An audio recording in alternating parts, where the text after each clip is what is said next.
Evangelio de Juan, capítulo 7, versión Nueva Traducción Viviente. Después Jesús recorrió la región de Galilea. Quería alejarse de Judea, donde los líderes judíos estaban tramando su muerte. Pero se acercaba el tiempo judío del Festival de las Enramadas, y sus hermanos le dijeron: Sal de aquí y vete a Judea, donde tus seguidores pueden ver tus milagros. No puedes hacerte famoso si te escondes así. Si tienes poder para hacer cosas tan maravillosas, muéstrate al mundo. Pues ni siquiera sus hermanos creían en él. Este no es el mejor momento para que yo vaya, respondió Jesús, pero ustedes pueden ir cuando quieran. El mundo no puede odiarlos a ustedes, pero a mí sí me odia, porque yo lo acuso de hacer lo malo. Vayan ustedes. No iré al festival porque todavía no ha llegado mi momento. Después de decir esas cosas se quedó en Galilea.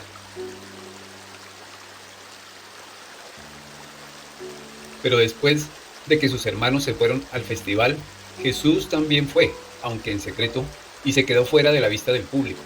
Los líderes judíos lo buscaron durante todo el festival y no dejaron de preguntar a la gente si alguien lo había visto. Se oían muchas discusiones acerca de él entre la multitud. Unos afirmaban: es un buen hombre, mientras que otros decían: no es más que un farsante que engaña a la gente. Pero nadie se atrevía a hablar bien de él en público por miedo a tener problemas con los líderes judíos. Entonces, a la mitad del festival, Jesús subió al templo y comenzó a enseñar. Los presentes quedaron maravillados al oírlo. Se preguntaban: ¿cómo es que sabe tanto sin haber estudiado? Así que Jesús les dijo: mi mensaje no es mío, sino que proviene de Dios, quien me envió. Todo el que quiera hacer la voluntad de Dios sabrá si lo que enseño proviene de Dios o solo hablo por mi propia cuenta. Los que hablan por su propia cuenta buscan su propia gloria, pero el que busca honrar a quien lo envió habla con la verdad, no con mentiras. Moisés les dio la ley, pero ninguno de ustedes la cumple. De hecho, tratan de matarme. Estás endemoniado, respondió la multitud. ¿Quién trata de matarte? Jesús contestó: yo hice un milagro en el día de descanso y ustedes se asombraron, pero ustedes también trabajan en el día de descanso al obedecer la ley de la circuncisión dada por Moisés. En realidad, la costumbre de la circuncisión comenzó con los patriarcas, mucho antes de la ley de Moisés. Pues si el tiempo indicado para circuncidar a un hijo coincide con el día de descanso, ustedes igual realizan el acto, para no violar la ley de Moisés. Entonces, ¿por qué se enojan conmigo por sanar a un hombre en el día de descanso? Miren más allá de la superficie para poder juzgar correctamente. Algunos de los que vivían en Jerusalén comenzaron a preguntarse unos a otros: ¿no es ese el hombre a quien procurarán matar? Sin embargo, está aquí hablando en público y nadie le dice nada. ¿Será que nuestros líderes ahora creen que es el Mesías? Pero ¿cómo podría hacerlo? Nosotros sabemos de dónde proviene este hombre. Cuando venga, el Mesías sencillamente aparecerá y nadie sabrá de dónde proviene. Mientras Jesús enseñaba en el templo, exclamó: es cierto, ustedes me conocen y saben de dónde provengo, pero no estoy aquí por mi propia cuenta.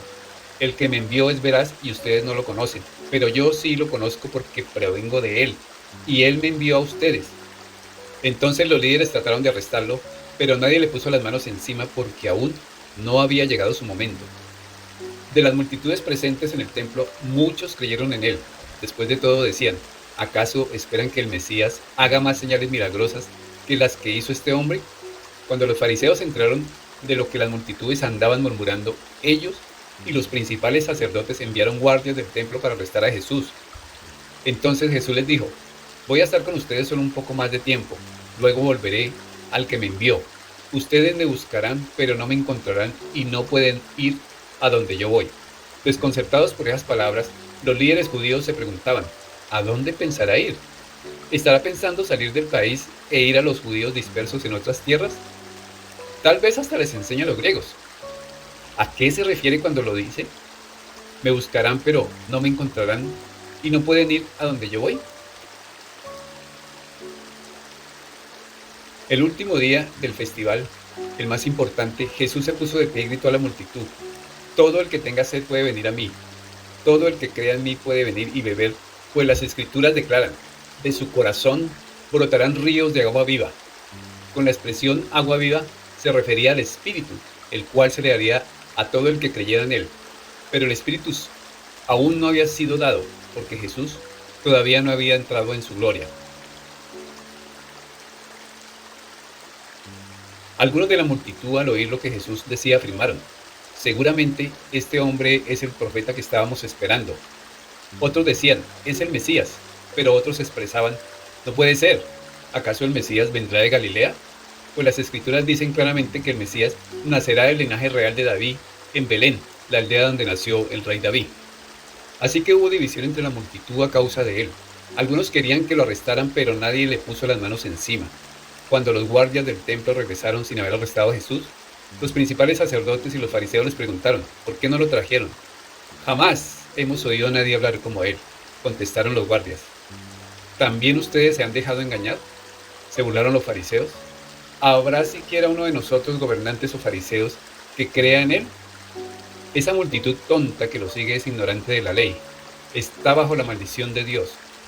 Entonces tomó la palabra Nicodemo, el líder que había ido a ver a Jesús. ¿Es legal condenar a un hombre antes de darle la oportunidad de defenderse?, preguntó. ¿También tú eres de Galilea?, contestaron ellos. Estudia las Escrituras y compruébalo tú mismo. Jamás ha salido un profeta de Galilea.